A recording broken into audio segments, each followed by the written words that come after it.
remember waking and there was just doctors everywhere and my world was suddenly tilted like a boat and was spinning really fast, and there was two of everything with my new double vision.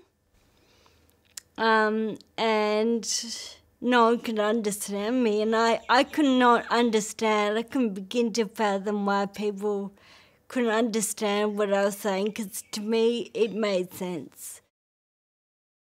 I've never ever been so scared my whole life. It was hell. They made me a communication board, but it was so little and I wobbled so much that when I got function I couldn't point at it. So I'd point out, I'm cold, but I was hungry. So I'd get bombarded with blankets. I just felt, for ages, felt so trapped. I felt really demeaned and isolated and forgotten.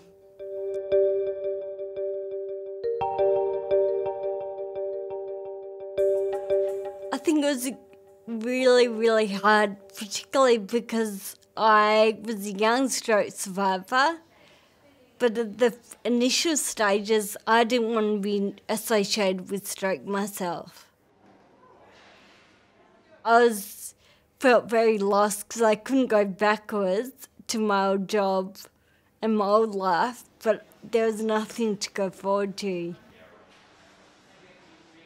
I think it took me about a year of grieving before I could feel that, it does happen to young people, and that it's even more important that is spoken about, because people aren't aware of that. All I knew is that I'd been told that I'd make a good recovery. I was young, I was fit. Throughout my recovery, the physical and emotional progression was never balanced. It was all about my physical progression. I felt like I'd gone back to being a baby. Like, I had my dad feeding me. My mum was taller to me. It was not what I ever imagined my life to turn out like. I think as a stroke survivor, finding that I was a burden on the carers, and, when my mum or dad or any carer showed a glimpse of, they've obviously were finding it difficult. I hated that. I hated that I impacted their lifestyle. I think throughout that initial time to ensure that I stayed emotionally on track, it was really important.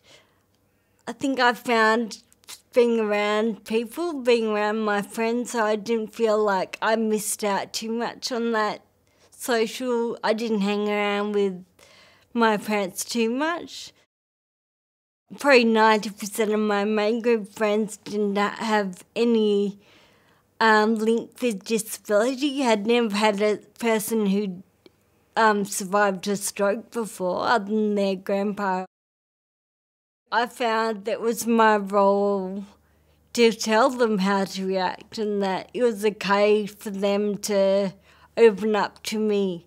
I knew it was my role to make it easier for them. I wanted to try and, sound stupid, but elicit that grieving. Like, I wanted to go, it's okay not to know.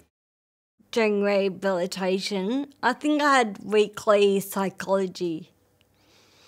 But at that point in my recovery, I couldn't speak. So I would often be wheeled up to her room, and I remember just sitting there, and I felt I was really not anti, but just really, I was like, what is the point of being here? Because all I can do is sit here and listen to her talk, saying that she understood, and I just wasn't in that mindset. I just think that that feeling of acknowledgement is so, so important. And I often say that to therapists that, that rapport building is crucial to any relationship that you have with that patient.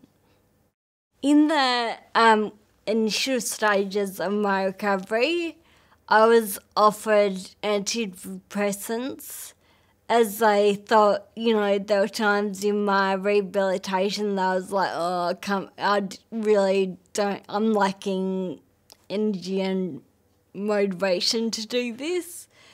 But I think it was, for me, it wasn't that I was feeling like I needed medication. It was a grieving, it was a normality. But I think a lot of the health professionals saw that as something medication could fix and they could move on to the physical side. It wasn't until I started to do things again and do new things that I guess highlighted my strengths and not my weaknesses, and I practiced that I guess had a new identity. I wasn't the old Em anymore. I had a new direction. And I could see how it was so, so difficult for me to hear my mum or carer say to me, oh, I saw a glimpse of the old Em. And I knew that I couldn't meet that expectation. She was gone. So I was dealing with their denial, and when I in a way accepted that as hard as it was, she wasn't going to come back.